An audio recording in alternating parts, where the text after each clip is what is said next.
मंगलवार से मॉनसून सत्र का आगाज। सत्र के लिए कांग्रेस की रणनीति तैयार। कांग्रेस की आक्रामकता को मिलेगा जवाब।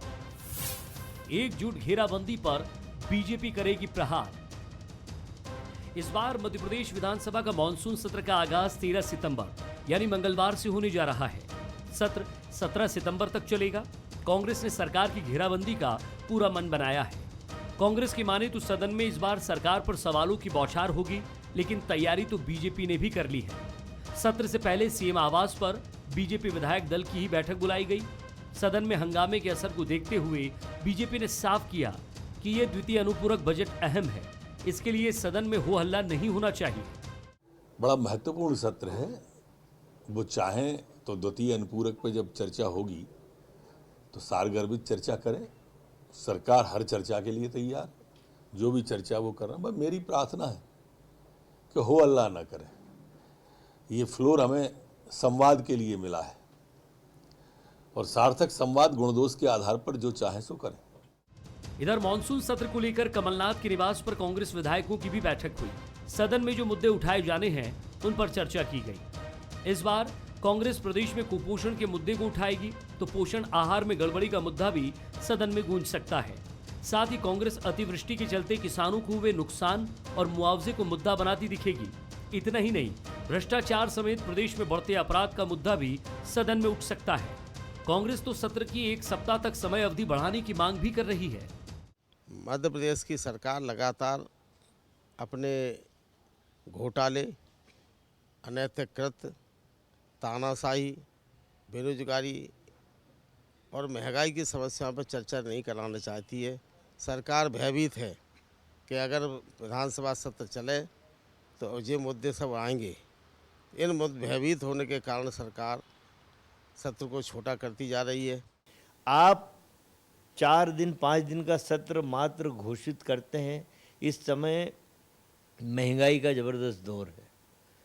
हर विधायक अपने क्षेत्र की समस्या उठाना चाहता है और 5 दिन आपने घोषणा की। मैं दावे से कहता हूँ 17 तक सत्र चलाने की बात करिए, 14 और 15 सिर्फ 2 दिन सत्र चलाएंगे। उसके बाद ये हंगामे की भेंट चढ़ा के ये सत्र नहीं चलेगा।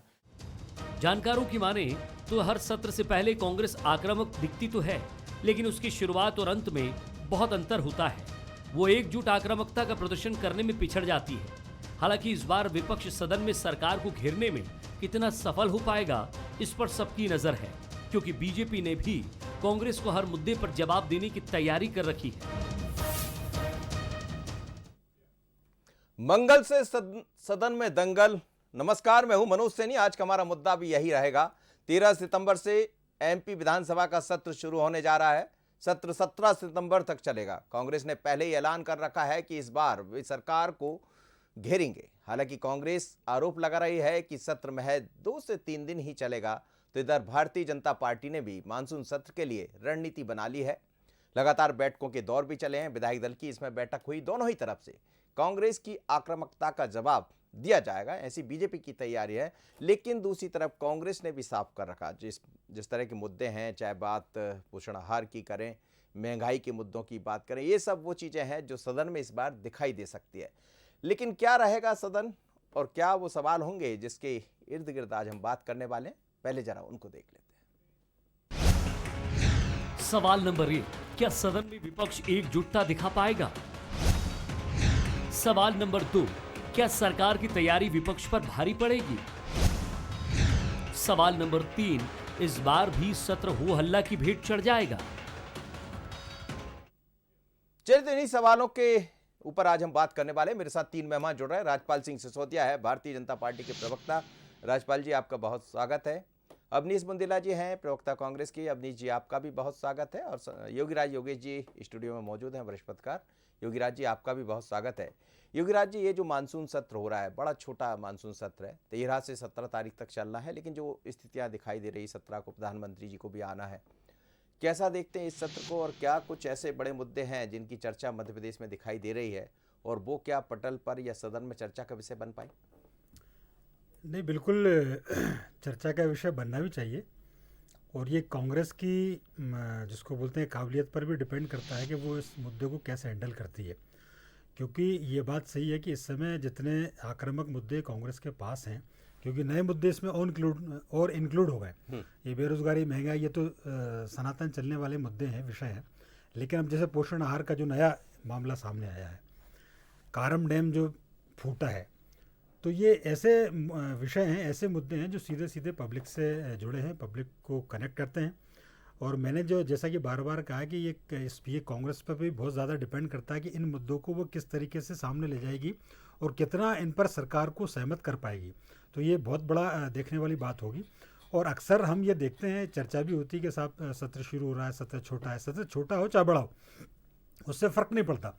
आप उन इश्यूज़ को कितनी ताकत के साथ उठाते हैं, कितनी ताकत के साथ सरकार को घेरते हैं, ये बड़ी बात होती है। और अक्सर हम ये भी देखते हैं कि जैसे कि भी जिक्र कर रहे थे, शायद सज्जन सिंह वर्मा जी बोल रहे थे कि वो हंगामे की भेंट चढ़ जाएगा और 2-3 दिनों में ही समाप्त हो जाएगा। बिल्कुल सही बात है। सत्र की मतलब ये भी एक बड़े विचित्र परंपरा है कि सत्र की शुरुआत तो मौन धारण करके होती है, लेकिन इसके बाद फिर उसका समापन चिल्ला चोट से ही होता है। ये अधिकांश हम ये परिपाटी देखते चले आए हैं। फिर तो वो अध्यक्ष जी कहते ही रह जाते हैं कि चुप रहिए, धैर्य धारण करिए, शांत बैठिए, लेकिन कौन बैठता है मौन। तो ये सत्र सही चले और विषय सही से उठाए जाएं, सत्ता पक्ष की भी जिम्मेदारी और विपक्ष की भी जिम्मेदारी है। और ये सत्र एक मायने में और ख़ास होगा, और वो मायना ये कि ये नेता प्रतिपक्ष के रूप में गोविंद सिंह जी का मेरे ख्याल से पहला सत्र होगा। अब वो इस सत्र को अपना प्रेजेंटेशन, खुद का प्रेजेंटेशन भी उनका बहुत महत्वपूर्ण होगा इस सत्र के लिए। तो देखने वाली बात यही होगी कि कांग्रेस और नेता प्रतिपक्ष कैसे इसको हैंडल करते हैं। बिल्कुल। तो अवनीश बुंदेला जी, सवाल आपसे ही है, क्योंकि विपक्ष में आप हैं, एक तरफ सरकार है, सरकार अपनी तैयारियां कर रही है, अनुपूरक बजट लेकर आएगी। जाहिर सी बात है कि यदि विकास के कामों को आगे बढ़ाना, तमाम तरह की बातों को आगे बढ़ाना, जो वादे किए उनको पूरा करना है, तो उसके लिए एक अनुपूरक बजट की आवश्यकता होती है। और वही समय होता है जब चर्चा भी, जैसा डॉक्टर नरोत्तम मिश्रा कह रहे थे, विधि विधायी मंत्री, कि यदि आप चाहें तो उस दौर में चर्चा कर सकते हैं। लेकिन सत्र छोटा है, मुद्दे कई है, तो तैयारी हो गई है कांग्रेस की। देखिए मनोज जी, सत्र भले ही छोटा हो और मुद्दे वास्तविकता में देखा जाए तो वर्तमान में 3 मुद्दे सबसे महत्वपूर्ण है। एक मुद्दा आप कहें बिगड़ती हुई कानून व्यवस्था का मुद्दा, ठीक है। दूसरा मुद्दा महंगाई तो है ही सर, और तीसरा सबसे बड़ा मुद्दा है भ्रष्टाचार। क्योंकि जिस तरह से हमने देखा, अभी बीच में बरसात काफी हुई, तो आपने देखा जिस तरह से इनके बनाए हुए बांध, इनके बनाई हुई पुलें, जो पुल हैं मनोज जी, बड़ा आश्चर्य होता है कि हमने तो वो बांध देखे हैं जो कांग्रेस शासन काल के 50-60 साल से निरंतर खड़े हुए हैं। इनके बनाए हुए बांध, कारम बांध या कई तरह के ऐसे बांध जो आप देखें पिछले 1 साल में 13 से 14 बांध टूट चुके हैं। कारम बांध की खुद मैं EOW में शिकायत की, मनोज जी शायद आपकी जानकारी में भी होगा। जी जी। तो आप देखें भ्रष्टाचार के कई सारे मुद्दे हैं। और इसके अलावा जो उनका नाम आया तो मैं सारथी कंस्ट्रक्शन का नाम जरूर लूंगा, क्योंकि सारथी कंस्ट्रक्शन ऐसा कौन सा लाडला बेटा है, लाडला बच्चा है, लाडला सपूत है जिसको मध्य प्रदेश शासन निरंतर पोषित कर रहा है। आप देखें कारम बांध उसने तोड़ा। एक हमारे टीकमगढ़ का मैं स्थानीय हूँ, उसको पहले का भी आप देखें तो वहां भी आप देखें कि उन्होंने नहर बनाई थी, हरपुरा नहर, वो भी 2 साल में टूट के धराशायी हो गई। इसके अलावा चनेरी का बांध का प्रोजेक्ट भी इनको दिया था। इस तरह कई मुद्दे हैं मनोज जी, और हमारा प्रयास ये रहेगा कि बड़ी सार्थक चर्चा हो। हम विपक्ष में हम सार्थक चर्चा चाहते हैं, लेकिन अक्सर देखा गया जब जब विधानसभा की कार्रवाई होती है और सरकार सदन से भाग खड़ी होती है, सरकार सदन में चर्चा ही नहीं करना चाहती, क्योंकि सरकार को मालूम सदन में उनके पास जवाब नहीं है। ये वही सरकार है मनोज जी जो कहती थी कि हमने किसानों का कर्जा माफ नहीं किया, और मजबूरी में इनके कृषि मंत्री कमल पटेल को सदन में खड़े होकर स्वीकार करना पड़ा कि हाँ 27.5 लाख किसानों का 12,500 करोड़ कर्जा माफ हुआ है।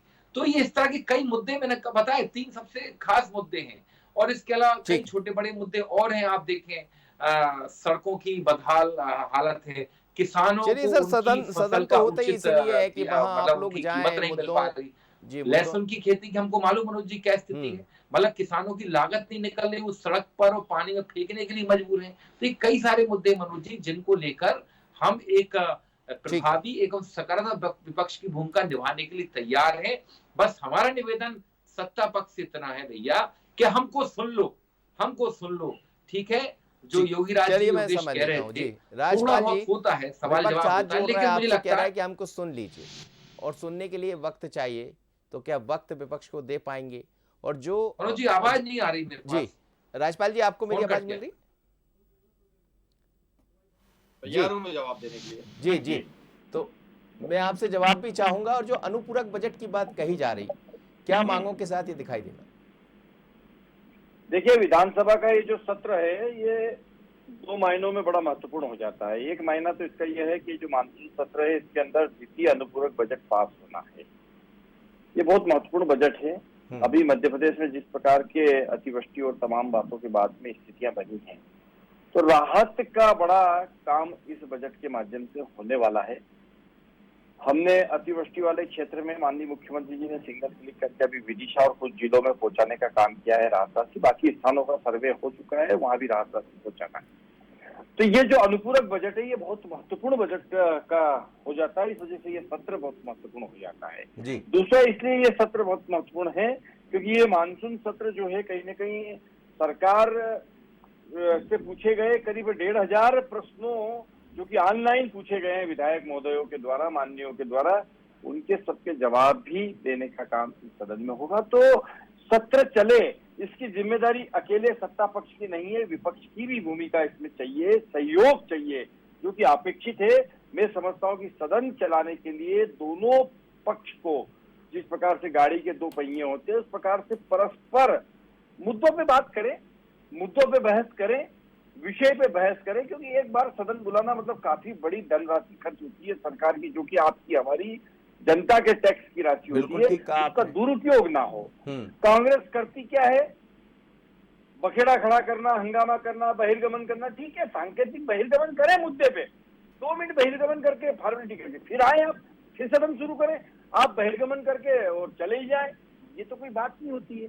आप मुद्दों की बात करें। सरकार ने विशेष करके हमारे विधानसभा के अध्यक्ष जी ने अगर सदन बुलाया है तो विपक्ष और पक्ष की बात को रखने के लिए ही बुलाया है।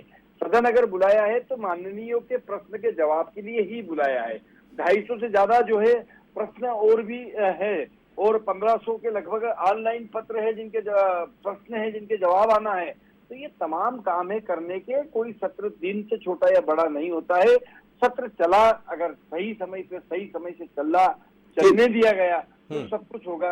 मैं समझता हूं कि नेता प्रतिपक्ष गोविंद सिंह जी, जो कि काफी सीनियर नेता भी है, कांग्रेस के लगातार लंबे समय से विधायक भी है, बहुत व्यवहारिक नेता है, उनकी परीक्षा है कल से, वो पास होते कि नहीं होते, कांग्रेस उनकी बात मानती कि नहीं मानती। तो हमने चित्तू पटवारी दोनों तरफ देखा जाएगा ना, वो पास होते, कांग्रेस बात मानती कि नहीं, और आप उनकी कितनी बात मानते, ये भी देखना पड़ेगा। योगीराज जी, सवाल यही है कि जब भी सदन होते हैं, कोई भी सदन हो, सदन वो होते हैं जहां जनता के मुद्दों पर चर्चा होती है।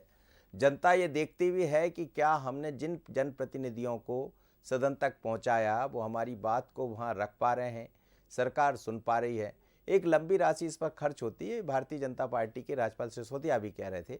लेकिन सवाल यही भी है कि जितनी जिम्मेदारी पक्ष की होती है उतनी जिम्मेदारी विपक्ष की भी हो जाती है, क्योंकि हम देख रहे हैं लगातार हंगामे होते हैं। हंगामे के बाद 2-5 मिनट का पहले हुआ करता था कि फिर वापस हो जाता था, सदन की शुरुआत हो जाती थी, लेकिन अब ऐसा नहीं होता। यही मौके को, और इसी की तरफ शायद सज्जन वर्मा ने इशारा भी किया, यदि उनका इशारा है तो फिर दोनों तरह से समझना पड़ेगा, इतनी जिम्मेदारी विपक्ष की भी होगी कि वो सदन को आगे बढ़ाए। नहीं, इसमें तो कोई दोहराए नहीं कि सत्ता पक्ष और विपक्ष मिलकर ही सत्र का सफल संचालन कर सकते हैं।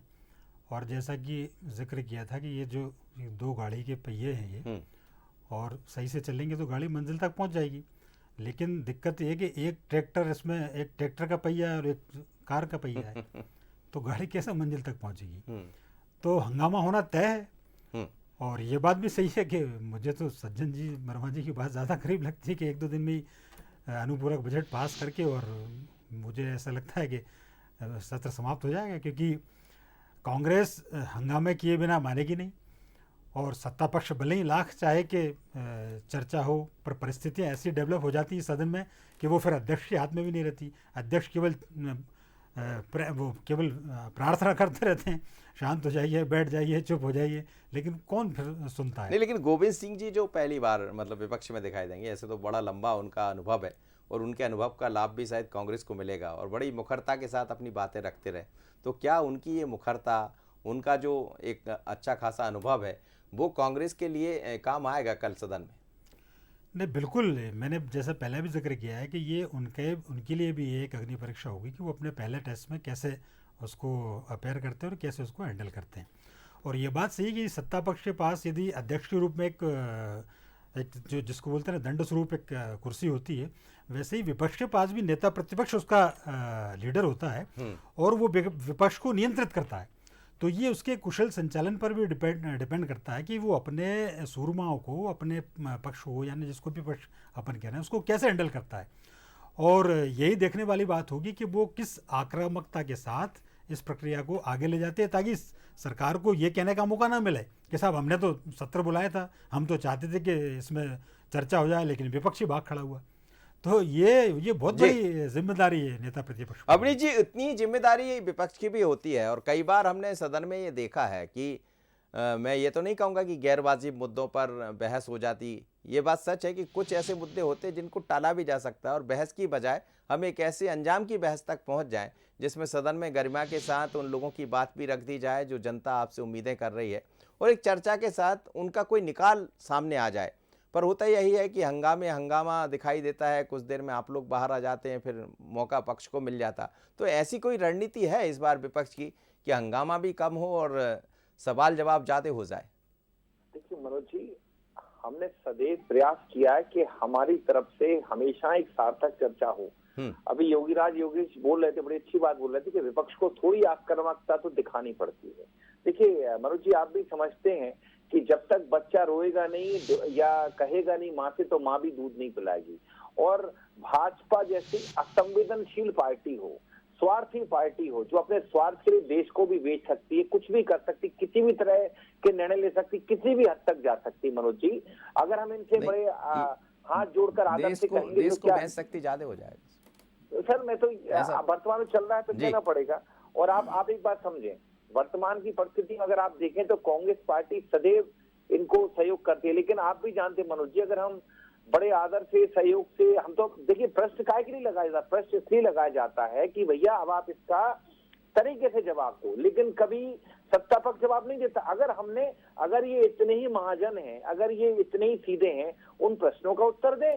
प्रश्नों का उत्तर कब देते हैं? नहीं है तो 1500 प्रश्न आए हैं ऑनलाइन, कितने सारे ध्यानाकर्षण आते हैं जिनको रिजेक्ट भी कर। आप मनोज जी एक बात समझें, तो मैं वही कहना चाह रहा हूं कि हम सदैव सकारात्मक रूप से सार्थक चर्चा करना चाहते हैं, लेकिन आपने देखा होगा ये मजबूर करते हैं, ये बात नहीं सुनते हैं, ये जरा सी बात का बतंगड़ बनाते हैं। और जहां तक डॉक्टर गोविंद सिंह जी की बात है, तो उनकी योग्यता पर सवाल खड़े करना मुझे लगता है सूरज को रोशनी दिखाने बराबर वाली बात होगी, क्योंकि वो एक बहुत ही संजीदा नेता है। और जब वो संसदीय कार्य मंत्री थे मनोज जी, तो हमने देखा 15-16 माह की जो कमलनाथ सरकार थी, उन्होंने उस दायित्व को बड़ी बाखूबी निभाया विधानसभा में। नहीं, उन्होंने दोनों निश्चित रूप से उनकी बात तो हम कर ही रहे हैं कि उनके पास एक बहुत ही लंबा दीर्घ अनुभव है। जी, मैं वही कहना चाह रहा हूँ कि हम तो फिर भी कह रहे हैं ना, हमारे मुद्दे 3 हैं। इन मुद्दों के ऊपर सबसे बड़ा मुद्दा तो वर्तमान में जो ज्वलंत मुद्दा है मनोज जी, वो भ्रष्टाचार है कि इनके समय के बनाए हुए बांध, पुल और सड़कें 1 साल भी क्यों नहीं चलते। सड़कें तो कुछ महीनों, कुछ हफ्तों में ही टूट जाती हैं। स्मार्ट सिटी की बात कहाँ जाता है करोड़ों अरबों का बजट। प्रदेश आज भी आप देखो, पूरे भोपाल की ही बात करें, भोपाल की जो प्राइम लोकेशन MP नगर, अब स्टेशन के पास जाएं, पूरी सड़कें खुदी पड़ी हैं साहब, मतलब चलना मुश्किल है। और यही हाल इंदौर का भी कमोवेश। तो मैं वही कह रहा हूँ, हमारे मुद्दे यही है, राजपाल जी पर आप जवाब दें। राजपाल जी, वो ये बोल रहे हैं कि हम उम्मीदें तो आपसे कर रहे हैं, लेकिन हम ये जरूर कह रहे हैं कि हमारी तरफ से ऐसा कुछ नहीं होगा। पर सवाल यही बार बार आ जाता है, आपने खुद ने भी इस बात को माना है कि एक भारी भरकम बजट इस बात पर भी खर्च हो जाता है कि वो सदन की कार्रवाई है, जाता तो हम सबकी जेब से ही है, लेकिन कोई रास्ता होना चाहिए इसका कि दोनों पटल पर पक्ष और विपक्ष साथ खड़े हो और जनता के मुद्दों पर चर्चा हो जाए।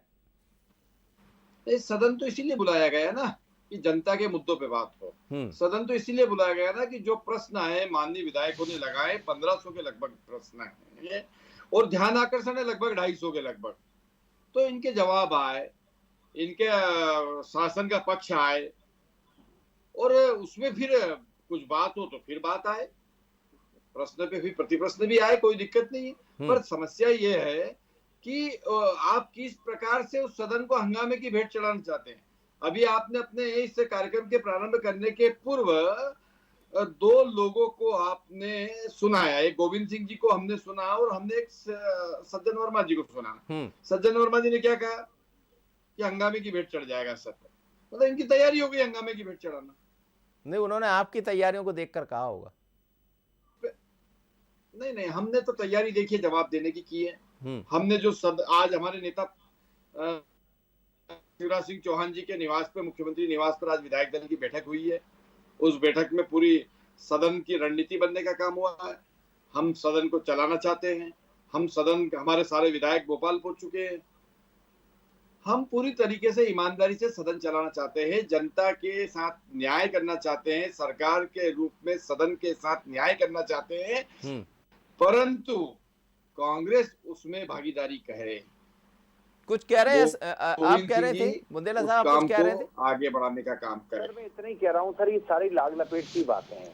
हम तो स्पष्ट कह रहे हैं भ्रष्टाचार के ऊपर सरकार जवाब देगी, कारण बांध क्यों टूट रहा है। और मैंने पहले भी कहा, ये सारथी कंस्ट्रक्शन कौन सा ऐसा लाडला सपूत है, लायक सपूत है जिसको शिवराज सरकार निरंतर पोषित कर रही है। वो कौन सा बड़ा मंत्री जो सारथी कंस्ट्रक्शन के पीछे है, जो इसका खेवनहार है। हमारे यही प्रश्न है और इसके ऊपर आप देखें कई प्रश्न आएंगे। जो इंदौर में भी जो शराब की स्मगलिंग की जा रही है, गुजरात में निरंतर शराब जा रही मध्य प्रदेश की, उसके ऊपर कई प्रश्न लगे। पांचीलाल मीणा ने प्रश्न लगाया है, एक गोविंद सिंह ने ध्यान आकर्षण लगाया। इनके ऊपर सरकार जवाब दे दे। नहीं तो ये देखिए जो कह रहे हैं कि ये सारी बातें, मैं फिर कहूंगा, जब तक विपक्ष को हल्का सा, देखिए योगी राज जी ने आज बड़ी अच्छी बात कही, अगर विपक्ष जरा सा भी आक्रामक नहीं होगा तो ये कुछ नहीं करेंगे, ये जवाब ही नहीं देंगे विपक्ष को। ऐसा है क्या राजपाल जी?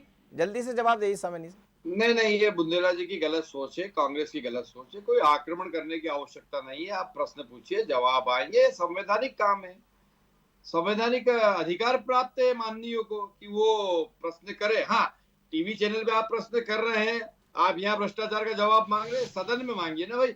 समस्या कांग्रेस की यही है कि जब सदन चलता तो ये सड़क पे आते, और जब इनको विपक्ष के नाते सड़क पे आना चाहिए तब ये सदन लगाने की बात करते हैं। चलिए मैं अंतिम प्रतिक्रिया ले लेता हूं। योगराज जी, ऐसा होता भी है, योगराज जी ऐसा होता भी है कि जो चीजें सदन की पटल पर चर्चा होना चाहिए वो वहां ना हो, कहीं और हो जाती है और चीजें उलझ जाती है। नहीं, ऐसा लगता है फिर तो कोई एक नया मंच तलाश ना हुआ कि जो सदन में भी चर्चा ना हो पाए और सड़क पे भी ना होता हो, कहीं एक न्यूट्रल ऐसा कोई प्लेटफॉर्म डेवलप किया जाए, वहाँ के चर्चा कर लें। पर चर्चा होना चाहिए और सार्थक चर्चा होना चाहिए, क्योंकि इसमें पब्लिक का करोड़ों रुपए लगा रहता है और पब्लिक की नज़र आप पे लगी रहती है। आपका प्रेजेंटेशन सदन में कैसा है, ये पूरा प्रदेश में एक मैसेज जाता है कि आप पब्लिक के इश्यूज़ को आप कैसे उठाते हैं। तो कांग्रेस को और बीजेपी को अपने दोनों की चिंता न करते हुए पब्लिक की भी चिंता करना चाहिए, टैक्स पेयर की भी चिंता करना चाहिए कि ये जो इतना दाव पे जो लगे रहता है पैसा, वो सही दिशा में जाए और एक सार्थक बहस के साथ हम सत्र का समापन करें। बिल्कुल, और सदन होता ही इसीलिए है कि क्योंकि जनप्रतिनिधि हैं आप, जनता के प्रतिनिधि बनकर वहां पहुंचते हैं, तो जनता जनप्रतिनिधियों से यही उम्मीद भी करती है और इसीलिए देखती है कि हमारे नेता ने किया क्या। आप दोनों तीनों मेहमानों का बहुत धन्यवाद, राजपाल जी, अवनीश जी और साथ ही योगराज योगेश जी। मध्य प्रदेश का विधानसभा मानसून सत्र प्रारंभ होने जा रहा है।